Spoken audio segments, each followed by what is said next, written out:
La semana pasada, mediados de enero de 2024, el conglomerado de publicaciones Condé Nast anunció que Pitchfork dejaba de ser un medio independiente. Pitchfork, posiblemente la publicación de música más prestigiosa del mundo o una de las más prestigiosas, para ser parte de GQ, otra de las revistas de este grupo de medios. Y lo que parece una situación inevitable dentro de los medios de comunicación, dentro de la crisis que atraviesan los medios desde hace ya bastante tiempo, décadas, diría yo, también plantea un debate muy interesante, que es si la crítica musical tiene sentido en esta época, ¿no? Estamos hablando de sistemas en los que uno puede escuchar el disco que quiera en el momento que quiera, cuando la crítica musical es, sobre todo la crítica de la música popular, es muy del siglo XX, ¿no? De mediados del siglo XX en adelante. Así que me parece que es un tema que es interesante para plantear en este espacio de audiovisual de Máquina Extraordinaria, porque habla de muchas de las cosas que solemos debatir, ¿no? Los medios, futuro de los medios, la cultura, Tecnologías. tecnología. Así que Yo creo que sí, está la parte de medios Pitchfork como medio digital que muere, vamos a decir, entre comillas en algún punto, porque bueno, es absorbido por esta empresa madre.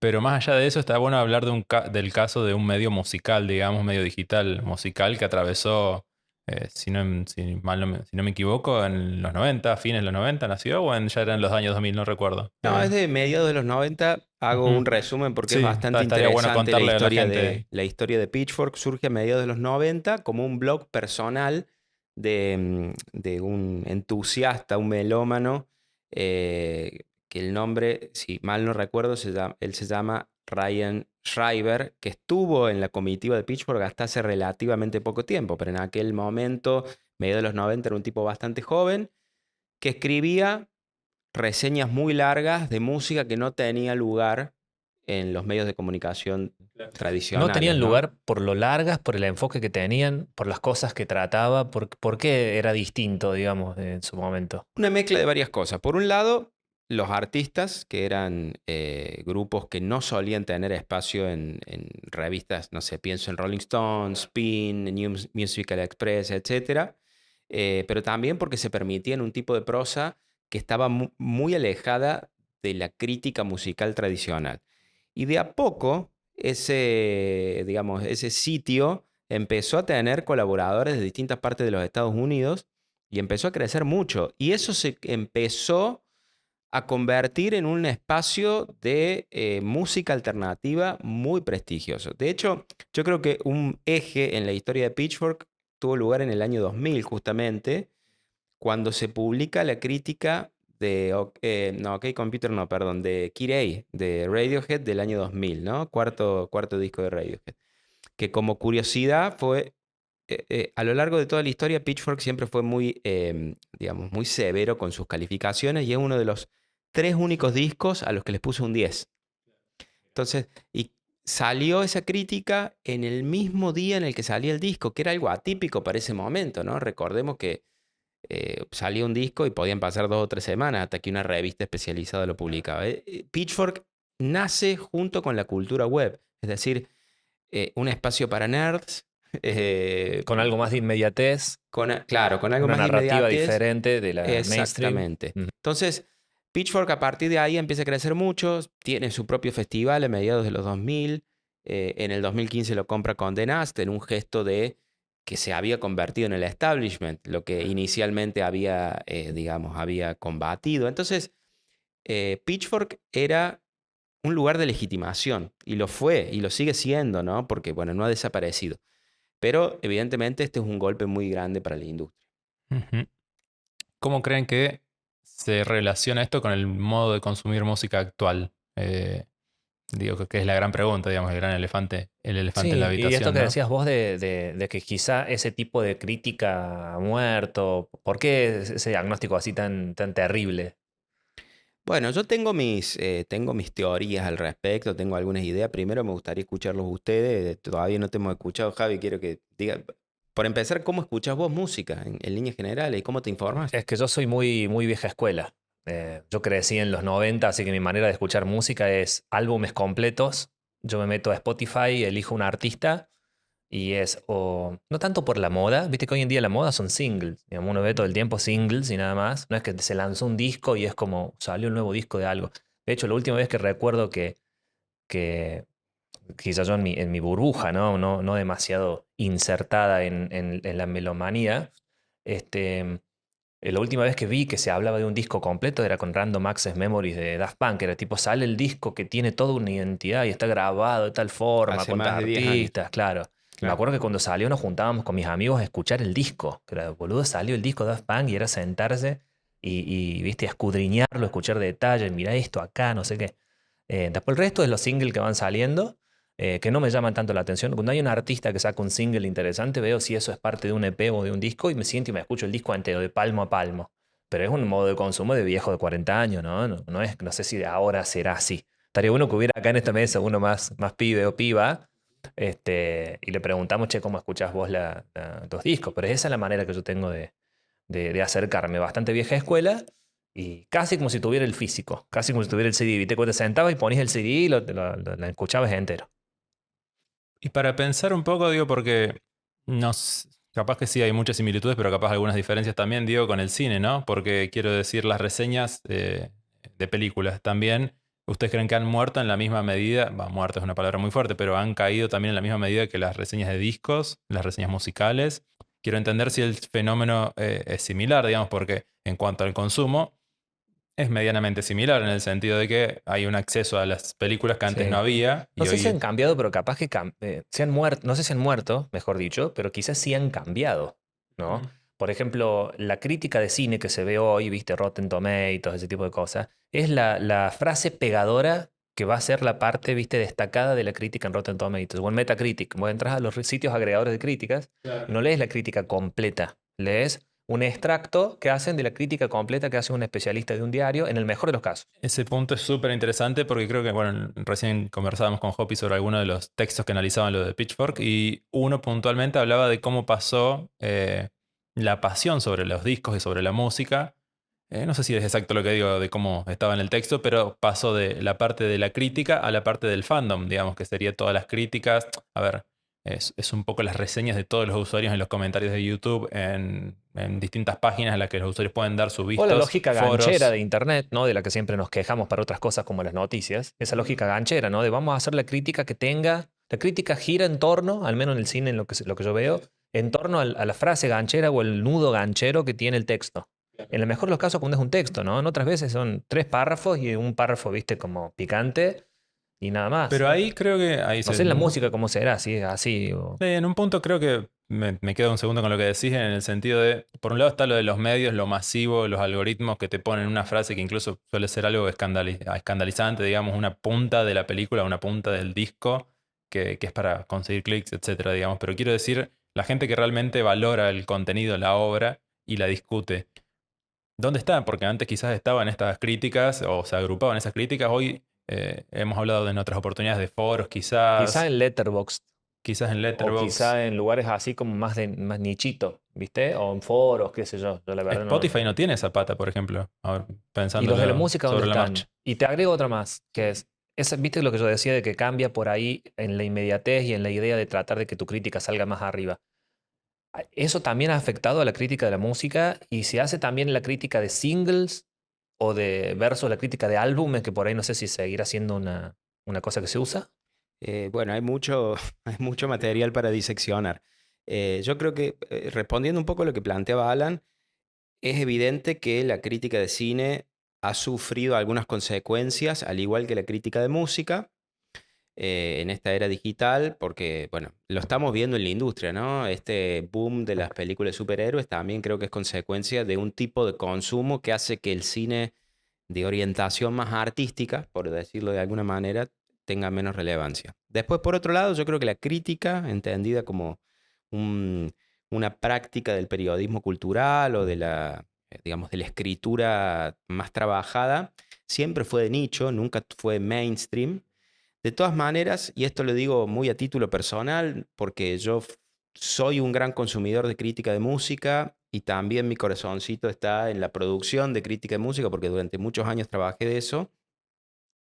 La crítica de música es muy diferente al resto de las disciplinas artísticas, al resto del cine, al resto de la crítica literaria, a las críticas de artes visuales, en el sentido de que la música popular siempre tiende a buscar la novedad. Es como algo propio de los lanzamientos. Y estamos viviendo una época en la que los lanzamientos son una parte complementaria, pero no constitutiva de la situación que vive la industria musical, porque se abastece mayormente de playlists con música que la gente ya conoce, digamos, de canciones con las que se siente muy cómodas, y de hecho eso es lo que planteaba Ted Gioia en ese texto que compartimos, ¿no?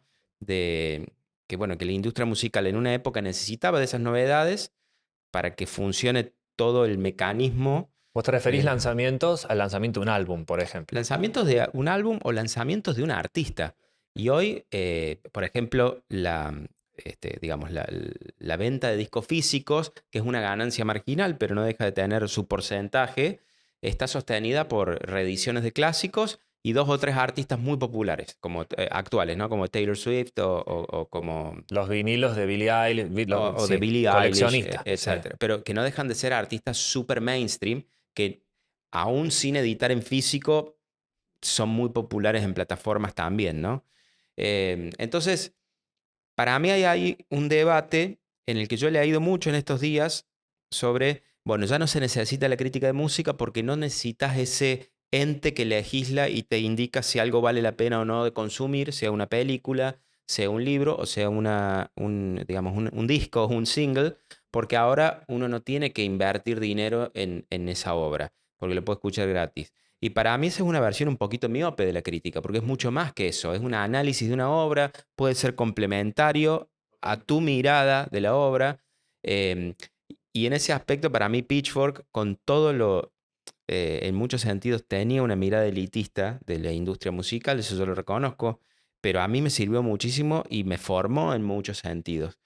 Porque había muchas personas que no se identificaban con un tipo de crítica liviana o reseñista, celebratoria, y necesitaba una carga mucho más analítica de la música. Que Entonces, siempre por es eso es una didáctica, pena. ¿no? En el cine también pasa. Se aprende Por mucho. supuesto. Cuando los críticos buenos de cine te dejan algo, te dejan ganas de ir a leer algo, te hacen una referencia cultural que viste vas a buscar y decís, che, esto se parece a tal otra cosa. Así que sí, es mucho más, concuerdo en eso. Es un Y mecanismo de disfrute la crítica yo también. creo que un poco también lo que dice Hoppy, y también completas vos, es, digamos que extienden y amplían la obra misma que analizan. Y me pregunto sobre la marcha también, ¿qué onda con los videos en YouTube, por ejemplo, que es el gran bastión que hoy tienen muchos reseñadores de distintos objetos culturales? ¿Creen que hay lugar para algo, o está ocurriendo algo parecido, digamos, a lo que era la reseña en revistas como Pitchfork en YouTube?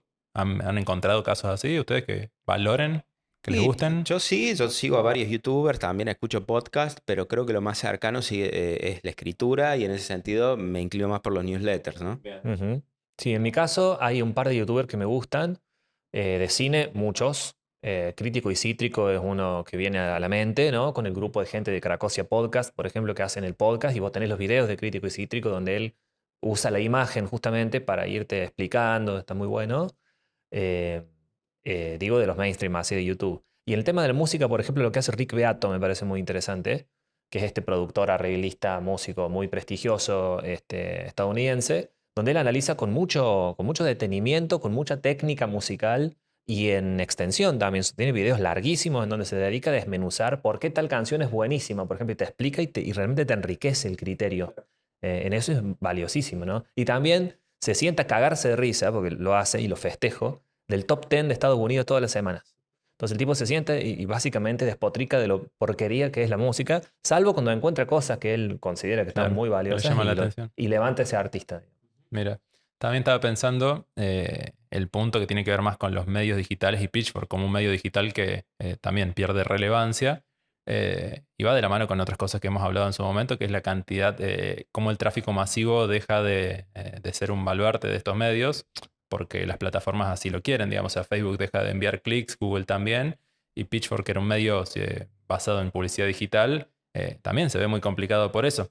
Y ahí me pongo a pensar realmente si es que estas reseñas, estos contenidos que hacía Pitchfork, dejan de ser valorados por la audiencia, que un poco quizás entendemos que sí, pero también cuántos son lesionados por los cambios No de los sé, ¿eh? algoritmos y de las Para mí plataformas, no ¿se es que le entiende? falte audiencia. Es más, ustedes me podrán corregir, pero me parece que una de las cosas que son una respuesta a esa baja del tráfico general del modelo de negocios de advertising ha sido complementado por la gente que se suscribe y paga Claro, a pero un Pitchfork newsletter no o algo entró ahí, así. creo. Claro, Por lo que tengo entendido, Pitchfork nunca entró en ese modelo, no supo Sí, adaptarse como claro, modelo de no entró, negocio, pero según tiene un entiendo. público, ¿no? Un sí, público por excelencia que bueno, pagaría. ahí nos metemos en un terreno muy interesante que tampoco me quiero extender demasiado, pero Pitchfork dentro del conglomerado de Condé Nast tenía muy buenos números, dicho por la editora de audiencia en un tweet que también levantó muchos comentarios en estos días, pero también por ahí responde a el tipo de audiencia que tiene, que quizás no genera tanta pauta publicitaria en comparación con otros productos de Condé Nast como Vanity Fair o la revista New Yorker, ¿no? Que por ahí tienen más tradición de la versión impresa. Y digo que es un tema interesante porque Pitchfork durante mucho tiempo representó a un tipo de lector que era varón, muy interesado en el rock, blanco, y en los últimos años hizo un esfuerzo muy grande, digamos, el grupo editorial y los editores propios de Pitchfork por salirse de ahí. Y de hecho también no es casualidad que en los últimos 5 años, es decir, del 2019 hasta este comienzo de 2024, digamos, la jefa de redacción sería, la editor in chief, haya sido una mujer, Puja Patel. Entonces, que era algo que nunca antes había tenido Pitchfork, porque también le dio más lugar a músicas que históricamente Pitchfork había dejado un poquito de lado. Y de hecho eso también fomentó, que también acá estoy abriendo una caja de Pandora, pero involuntaria, que muchos comentarios dijeran, y sí, cierra Pitchfork porque ya no es lo mismo que antes, ahora se convirtió en un lugar en el que se difunden artistas woke. Y no son artistas woke, son artistas que están hablando de esta época. Qué sé yo, pienso en Sophie, en Arca, pienso en Charlie XCX, y esto también, vos sabés que quería hacer un comentario complementario al que decías de Rick Beato. A mí me encanta, yo también lo sigo y me encantan sus entrevistas porque es muy bueno.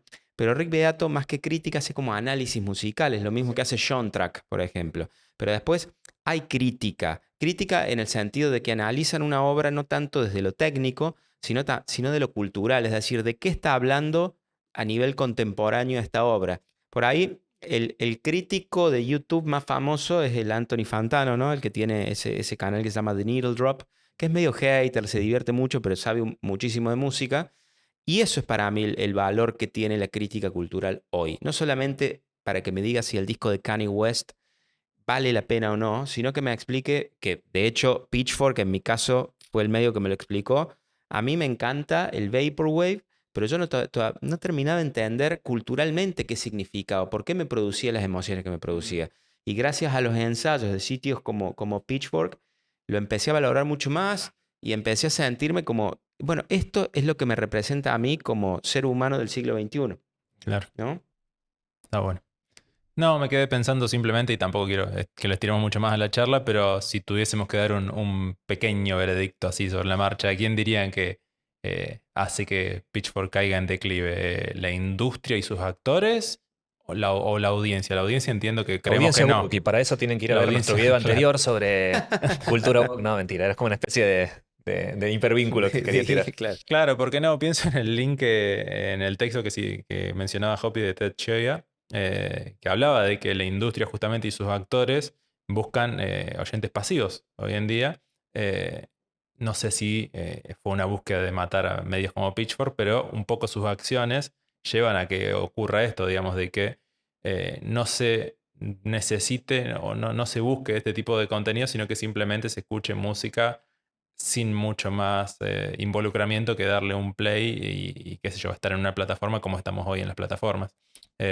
Tampoco les pido que me digan que un veredicto concreto, pero más o menos eso. ¿Cómo creen que ocurre esta muerte, digamos, de nuevo muerte entre comillas, de un medio que supo ser tan valioso? Para mí es culpa del modelo de negocio, de nuevo, esta idea de que si es más valioso, porque se paga por reproducción, ¿no?